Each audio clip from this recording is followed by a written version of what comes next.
যে মুহূর্তে আওয়ামী লীগ ১৩ নভেম্বরকে ঘিরে বড় ধরনের প্রস্তুতি নিচ্ছে, ঠিক সেই সময় সরকার ঘোষণা দিল সেনাবাহিনীর অর্ধেক সদস্য মাঠ থেকে ব্যারাকে ফিরে যাচ্ছে। একটা দেশের রাজনৈতিক উত্তাপ যখন চূড়ান্ত পর্যায়ে, তখন এমন সিদ্ধান্ত, এটা কি শুধুই বিশ্রাম ও প্রশিক্ষণ, নাকি এর ভেতরে লুকিয়ে আছে কোনো গভীর বার্তা?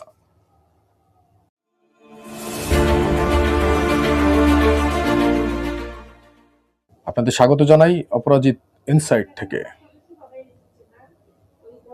দর্শক, গত রাত থেকেই খবরটা দেশের রাজনীতিতে একরকম আলোড়ন তুলেছে। সরকার জানিয়েছে সেনাবাহিনীর অর্ধেক সদস্যকে মাঠ থেকে সরিয়ে নেওয়া হচ্ছে, বাকিদের রাখা হচ্ছে দায়িত্বে। সরকার বলছে এটা নিয়মিত রোটেশন, বিশ্রাম আর নির্বাচনকালীন প্রশিক্ষণের একটা অংশ। কিন্তু প্রশ্ন উঠছে, ঠিক এখনই কেন? কেন যখন আইনশৃঙ্খলা পরিস্থিতি স্থিতিশীল নয়, আওয়ামী লীগ ১৩ নভেম্বরকে কেন্দ্র করে কর্মসূচির ঘোষণা দিচ্ছে, তখনই সেনাবাহিনীকে ফিরিয়ে নেওয়া হলো?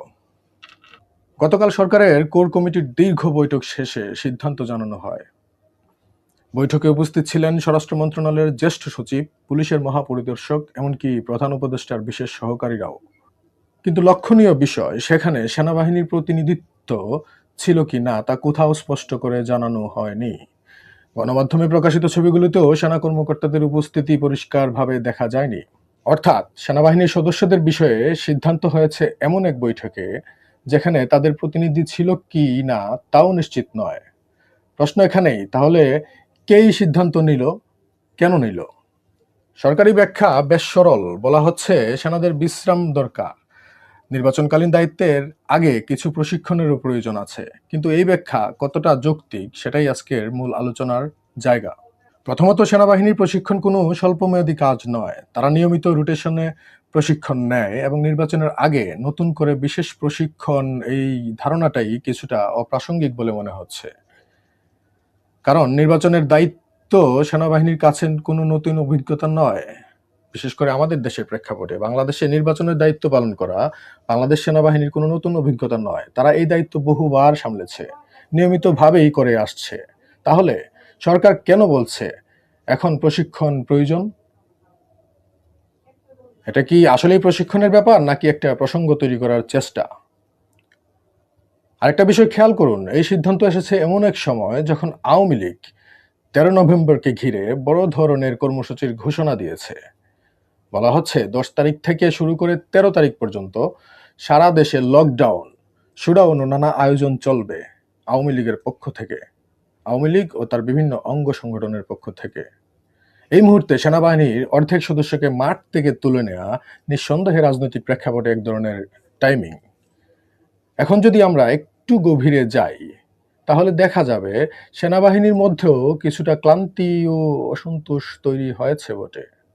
প্রায় ১৫ মাস ধরে মাঠ পর্যায়ে জনগণের সঙ্গে সরাসরি যুক্ত থেকে তারা কার্যত পুলিশের দায়িত্ব পালন করছে। ট্রাফিক কন্ট্রোল থেকে শুরু করে আইন শৃঙ্খলা রক্ষা পর্যন্ত একটি সামরিক বাহিনীর জন্য এটি স্বাভাবিক দায়িত্ব নয়।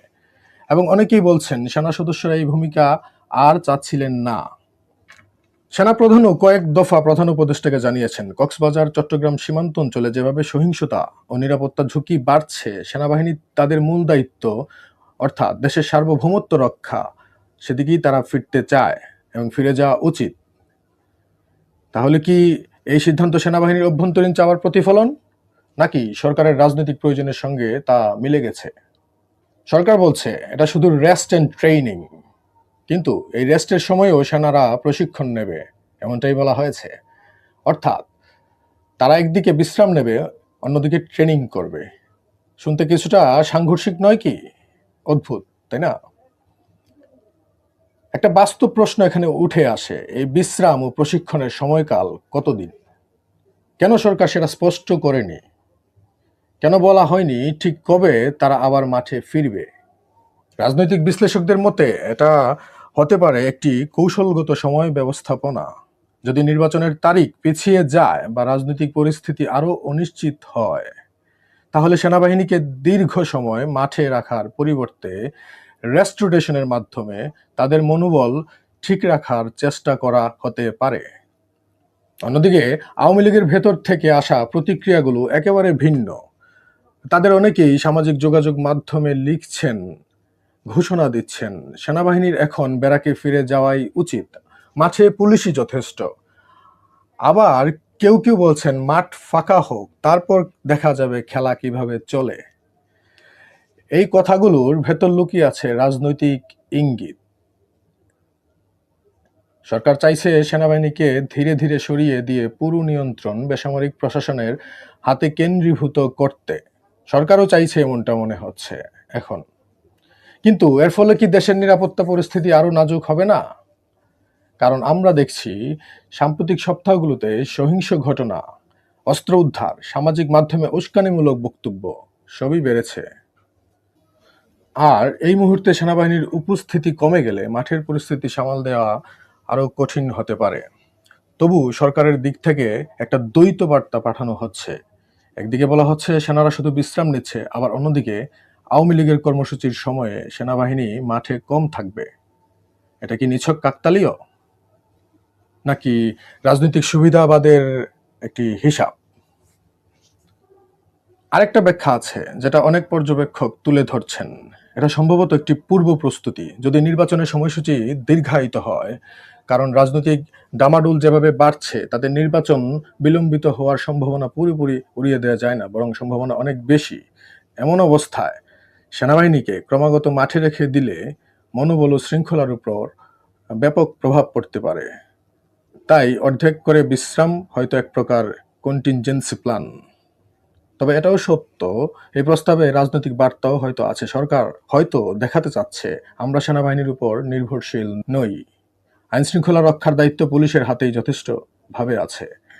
এই বার্তাটি অভ্যন্তরীণ ও আন্তর্জাতিক উভয় দিকেই পাঠানো হচ্ছে। কিন্তু এ প্রশ্ন থেকেই যাচ্ছে, যদি 13 নভেম্বর বা পরবর্তী দিনগুলিতে উত্তেজনা বাড়ে, তখন কি সেই অর্ধেক সেনা ফের ব্যারাক থেকে নামানো হবে?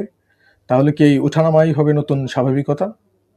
দর্শক, আমাদের বিশ্লেষণে এখন পর্যন্ত যেটা বোঝা যাচ্ছে, এই সিদ্ধান্ত শুধুই প্রশাসনিক নয়, এটা রাজনৈতিক সময়ের সাথে তাল মেলানো একটি কৌশল। একদিকে সেনাবাহিনীকে সাময়িকভাবে সরিয়ে দিয়ে তাদের ক্লান্তি ও অসন্তোষ কমানো, অন্যদিকে রাজনৈতিকভাবে আওয়ামী লীগের কর্মসূচির জন্য একটি অনুকূল পরিবেশ তৈরি করে দেয়া। এখানে স্পষ্ট দেখা যাচ্ছে দুইটি লক্ষ্য একসাথে পূরণ করার চেষ্টা করা হয়েছে বা হচ্ছে। তবু একটা বিষয় পরিষ্কার, এই মুহূর্তে সেনাবাহিনীর প্রত্যাহার দেশের রাজনৈতিক পরিস্থিতিকে আরও সংবেদনশীল করে তুলেছে। গণমাধ্যমে যে বিভ্রান্তি ও গুজব, গন্ধ ছড়ানোর কথা বলা হচ্ছে, সেগুলো এই সিদ্ধান্তের ফাঁকেই জায়গা নিচ্ছে। অপরাজিত ইনসাইট মনে করে এই ঘটনাকে আমরা সরল প্রশাসনিক পদক্ষেপ হিসেবে দেখলে ভুল হবে। এটা ক্ষমতার ভারসাম্যের এক নতুন অধ্যায়ের সূচনা হতে পারে, যেখানে সেনাবাহিনী ও রাজনীতির সম্পর্ক নতুনভাবে সংজ্ঞায়িত হচ্ছে। শেষে একটা প্রশ্ন থেকেই যায়, যখন সরকারের ব্যাখ্যা আর বাস্তব পরিস্থিতি একে অপরের বিপরীতে দাঁড়ায়, তখন বিশ্বাস করব কাকে? সরকারি যুক্তিকে নাকি মাঠের বাস্তবতাকে?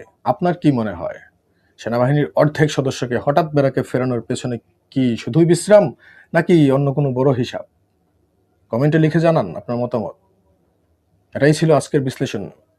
পরবর্তী বিশ্লেষণে আবার দেখা হবে। ততদিন পর্যন্ত ভালো থাকুন, ভাবুন এবং প্রশ্ন করুন। ধন্যবাদ সবাইকে।